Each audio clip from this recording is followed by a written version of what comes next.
Breadheads, welcome to another episode of Think Fresh. It's Friday, and we're cooped up, Ty. We are in the coop, and by that, the recording booth. This booth is special area because we have beanbag chairs underneath our yachts. That's right. If you hear a weird noise of like sand rushing, that's just the beanbags. Don't worry about it. Yeah, dude, I call it the bean. I'm bagging the bean, if you know what I mean. Like, here, I'll give you a beanbag shuffle. Does that pick up? Dude, that's like whatever you just did reminded me of the recent Ice Spice clip I saw. Dude. Yeah, dude, Mike Dean is in the other room, and he's just like, what is going on?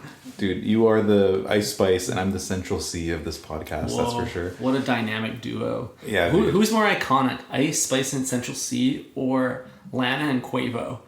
Oh, I mean, the link up is crazy. Lana and Quavo. Dude, and the fact they're making music together too, it's so cool that they can both professionally and passionately partner. Yeah. What is the output of that? Like, have they made anything? I've seen them on stage together a couple times, and I think there may be a song, but I don't know much about it. We should investigate for this pod. Next episode, Redheads. Stay tuned. Anyways, what did we just do? We just came from work, our busy schedule, and we were able to squeeze in 2 pints of Guinness. Went to our local pub. It is Friday, of course, and we attempted to split the G. If you're a real breadhead, you know exactly what I'm talking about right now. But the jury's still out on what that even means, and like where on the glass you need to drink to for it to be a successful split. I'm fairly confident in what the answer is here, Eric. Okay. I think that the splitting the G of a glass of Guinness means to drink perfect Guinness. It's pronounced Jif. Yes. Is perfectly down to like flush with the line on the end of the G. So you don't want to over or undershoot it. You want to be a crisp line perfectly on there. Perfect x-axis. Got it. Okay. That's almost impossible because it has to be an exact, down to the millimeter almost. Or milliliter, excuse me. Excuse my English, my UK English. I'm not saying that anyone can do this. It takes practice. Right. I took 3 big gulps and I got it just below that line. It was within the total area of the G. And we are, of course, talking about the Guinness logo on the glass. Yeah, we're not finding any other types of G's. That's the only G spot as far as I'm concerned. Facts. Wait, so when you say 3 big gulps, so your consumption pattern is binary, like gulp, stop, gulp, stop, gulp, stop? You're able to swallow all of that pause in one sip? Well, mine is very more like a ra-ta-ta-ta-ta-ta. So it's like glug, glug, glug, glug, glug, glug. So you're doing a rapid fire, like semi-automatic style gulp. Yeah, you're more of a sniper, you know? I think with the big gulps... The big gulps? The big gulp. This might be unconventional, but I think it is actually easier to kind of like gauge how far you have left to go. You know what I mean? And you can kind of like, it's easier to take 3 exact same gulps than it is to take 17 like, variable size gulps, right? Are you able to measure that even? Not really, but in the same way, like you're trying to get 3 consistent gulps. I'm trying to get 17 consistent gulps. My gulps are just smaller. That sounds like a lot of work, man. Yeah, it does. Maybe I should try that. Just measure 3 times, cut once like I do. Dude, I don't have the throat girth to do 3 gulps. Okay, great. I can barely handle a foot long at Subway. I mean, all these years of training, you would think that you would be able to handle one by now. No, dude. At this point, I want the sandwich radish to pre-chew it. That's the only thing I need. Spit in my mouth, Kevin Gates style. Yeah, Orville Peck style. A clown spit in his mouth on stage. A clown spit in his mouth? Yeah. Like a Oh, he's gay. So I was gonna say like a hot female clown. I think because they male. don't exist. Yeah. It is a male. Damn, that's Are there disgusting. any female clowns like at all? Like, is any female in clowning? Like, if you go to clown school, is it a 100% male cohort? The only one I can think of is Kamala Harris. She's a bit of a what about what's the girl from the Batman universe? She's kind of a Catwoman. Who did Lady Gaga play? Batwoman. I don't remember. Lady Gaga. Yeah. Are you talking about Zoe Kravitz? Maybe I'm talking about that's Batwoman. That's what I just said. Catwoman? There's Catwoman and Batwoman. No, right? no, I'm not thinking about either of those. Or are they the same bitch? Hey, damn, Eric's unhinged on this. Fellas, is there a difference between Catwoman and Batwoman, or is it just the same whole? Whoa. Okay, hard pause here, Eric. This podcast respects women, and It's Friday. The only hole we should be talking about is the hole in women's hearts when men like Eric leave them. What? I don't leave holes unattended, bro. The only hole we should be talking about on this podcast is the hole in the toaster oven where there is no footlong present. Oh no, I was thinking about a donut hole or like a bagel hole. Mm-hmm. Bagel bites. Are bagel bites made out of donut holes? I think they might be. They gotta put the hole somewhere. Oh shit. Dude, energy cannot be destroyed or created. It can only be transferred. Right, it's being displaced. Yeah. So with that in mind, the heat of the toaster transfers obviously to the bread.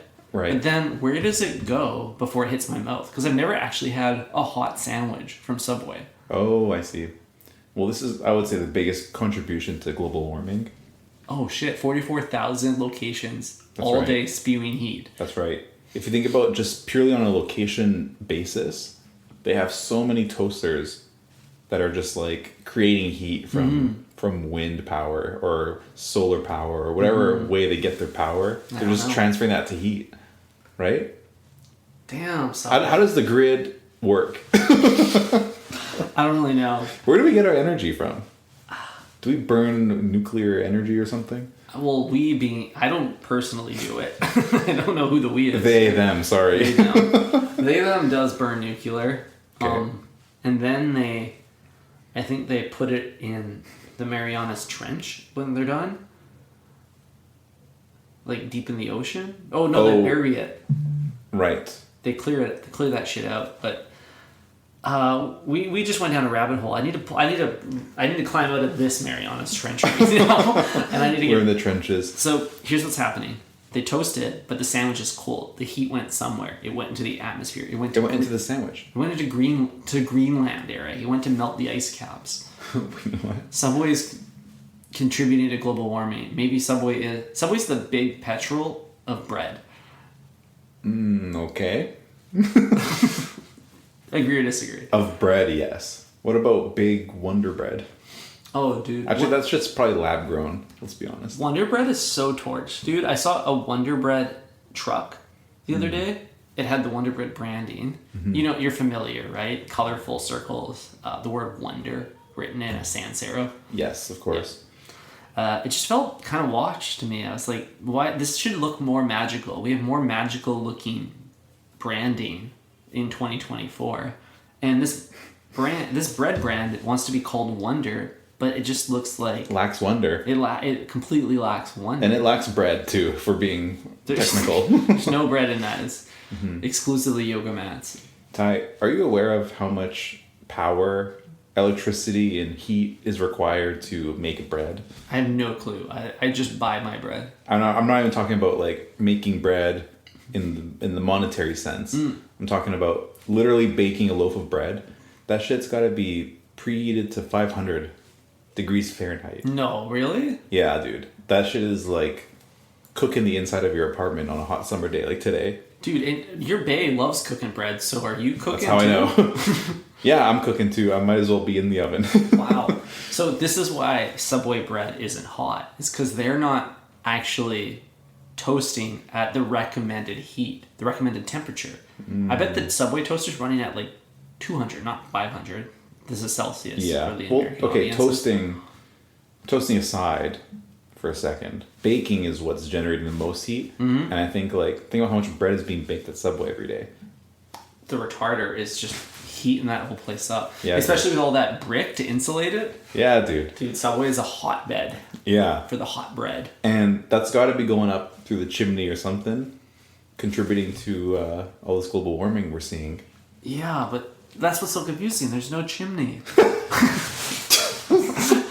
Dude, where's the heat going? It doesn't make any sense. I don't know. They're baking the bread and then they're cooking it again in the toaster, and the temperature is just normal in there, and my bread is cold. And sometimes the Subway is on the bottom floor of a high rise. So obviously there's no chimney there. And the heat goes up, but there's no heat. Does it just pump into the alleyway? I think it's all performative. I don't think there's any cooking happening. I think the bread comes pre-cooked to Subway. Right. And when it goes into the chamber to inflate, they're actually pumping it with helium, which is normal temperature, not hot. Right. Or maybe some other substance. I don't know. I can't really say. Right.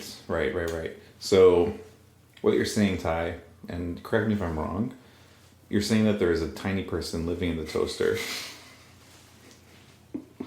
And this person is making a replica sub. When the sub is entering the toaster, they're making a replica and then just putting that out. So there's no toasting happening, but they're doing something to it. And we're here to find out what. I don't know if that's quite what I said, but that's really close. Damn. But imagine it's not a little man, it's a little bit of chemical combustion. I don't know. Other things react by inflating when hit with not temperatures, but other kind of chemical reactions. If you microwave, is microwave heat? No, microwave is different. That creates heat. Right? Have you ever had to buy a microwave? No, I don't. I hate microwaves. The breadheads should know this by now. The breadheads know this, but has anyone ever purchased a microwave? Don't they just come with your apartment? I feel like you just buy an apartment before you buy a microwave. If your microwave breaks, you move out. Yeah, exactly. Microwave broke. We gotta move. We gotta go. It doesn't work. We're not welcome here anymore. Yeah, who's ever purchased one of those things? Breadheads, if you bought a microwave, sound off in the comments of this episode. We'd love to hear your story. We may even feature it on Think Fresh Podcast. I did learn about how all microwaves come from the exact same factory in China. Oh. Yeah. Samsung? Samsung. Very similar. I think it's a Huawei microwave store. I'm just going to pull up the note I took on it. But it's kind of wild. It's really cheap to manufacture microwaves if you can spread your fixed costs against a ton of units. So in Gongcheng, there's a company called Midea. Are you being racist right now, dude? No, I mean... That's a made-up place, don't lie. No, Gongcheng is a real place. Hop off. So consumer brands, though, have more trust in North America than China. That's racist. So all of these... American brands buy the parts, the same microwave from Midea, and then slap their brand on the front. Yeah. It's really crazy. It's not just microwaves that do this. Hasbro, Mattel, Hallmark Toys, they're all made by the same company. Crate and Barrel and IKEA and Target, they all get the same exports from the same furniture company. All sunglasses that have ever existed on Earth, including the ones we're both wearing, all come from a company called Luxottica in China. Not mine, dude. These are bespoke. These are made in Japan. Oh, really? That's right. Well, if you pull the back panel off your microwave, it'll say Gongcheng. Both in your apartment and probably in Subway, unless that shit's proprietary. Well, they brand it as if it is, but I suspect, and I have a heavy suspicion, that it's the same exact toaster from... I don't know, some industrial warehouse, and they just slap the logo on there. Subway, Quick Toast, or whatever it is. Right. Flash fry. I just feel like that's such an important part of their brand, their brand offering and the quality experience of the sandwich, that they would want to control that. But I feel like Subway likes to outsource all of their stuff. The bread comes from a yoga company, and the the lettuce comes from a lab, and the toaster comes from Hongchang. That's right. Shout out to Lululemon for all the bread that they make the Subway. Dude, Lululemon's making a lot of bread, but it's not reflecting the sheer price. I'm waiting. Yeah, dude. Wow. So nothing is really as it seems. Like even the iPhone tie, made in China, designed in California. We never asked where it was designed. We don't care. We want to know where it's made. Fucking brilliant marketing move on their part, though, you know? Like, my footlong was also made in China. All the ingredients came from overseas, but designed in this Subway location. Yeah. Isn't that cool? Designed on Main Street. Dude, Crazy. designed live. It's an act of improvised art, performative art. Wow. Temporary art, too. If you think about it. It's a pop-up. Is it art, Ty, if only 2 people ever get to see it? I think so. I think the job of art is to interest the viewer, the consumer of the art. So as long as the 2 parties find it interesting, then they've created art. If one doesn't find it interesting, only one person made something that's interesting. It's not art because art needs to be shared. But what if the creator hates their job and their life, and you, the patron, are thrilled about what the artist just made? That's still art, even though the artist wants to quit. Yeah, that's a good point. Right? That's probably how all the best art was created. Like, I don't think Michelangelo probably liked doing it. I think he had a gun to his head, or I don't know, a sword to his head back then. Yeah, totally, dude. Yeah, all the best art in the world is made with a struggling artist. You know what I mean? The troubled artist archetype. You know what I mean? With no painting, we have no beauty. That's right. I need to see my artist cut their own ear off or something. Like, come on, dude. Take your job seriously. The challenge with the sandwich being art is that both parties are miserable sometimes. It's like that meme of the 2 guys on the bus looking out different windows. But in this case, both guys are sad and miserable. Right. And in this case, they're looking at each other. And in this case, there's a glass partition filled with vegetables in between them. And so I guess it's tough because the definition I just came up with implies that both parties need to find the output interesting for them to call it art. But both parties are miserable while making it, which is the pain they suffer, which does create art. So there's actually a discrepancy there. It's both art and not art at the same time. It's Schrodinger's sandwich. I see. Ty, serious question. When you make a sandwich, are you hungry? Always. Always. When you're hungry, do you get cranky? Yes. Me too. So it's always an angry sandwich. You always hate making your sandwich. Dude, that's crazy. That is crazy. Ty, what is the angriest you've ever been? Oh, man. I don't know if I can even tell the breadheads live on mic. Why not? Were you so angry that you threw your sandwich at the window? I'm not known to throw tantrums, but I am known to hate my birthday. Okay. A known birthday denier. That's right. Breadheads. So Ty was born in a lab. There, I said it. No, but every year when my birthday comes and people attempt to celebrate me, I turn into a terrible Grinch that tears down balloons, banners, cancels happy birthdays, walks out of rooms, throws cakes on ground, whatever it takes to get me out of that birthday situation. I am not a good sport. I'm a poor loser. A sore loser, as they say. It took me probably 3 or 4 years to learn your birthday. Like, I've known you for 7 years now or so, 6 or 7, and yeah, it took me, like, I've learned your birthday less than half of the time I've known you ago. That's beautiful. The longer the better. Yeah, exactly. Yeah. So what did you do on your birthday that one year? Well, I popped some balloons. And I told people, yeah, I can pop a balloon right now. Can you pop that balloon on mic, please? Oh shit. Sorry, breadheads. Do you think that'll clip? Yo, yeah. I feel like I just got Trump clip. That was right next to my ear. Yeah, dude. Good thing I turned my head that way, because otherwise it would have destroyed my ear. You'd be dead. Yeah, dude. Damn. Yeah. So there was some popping. There was just some feet stomping. And how little were you at this point? Or were you a grown man? 29. Damn. Really? That was like a couple years ago, I feel like. Yeah, I'm an awful kid. Shit.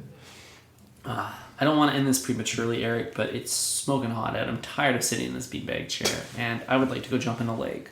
Yeah, dude.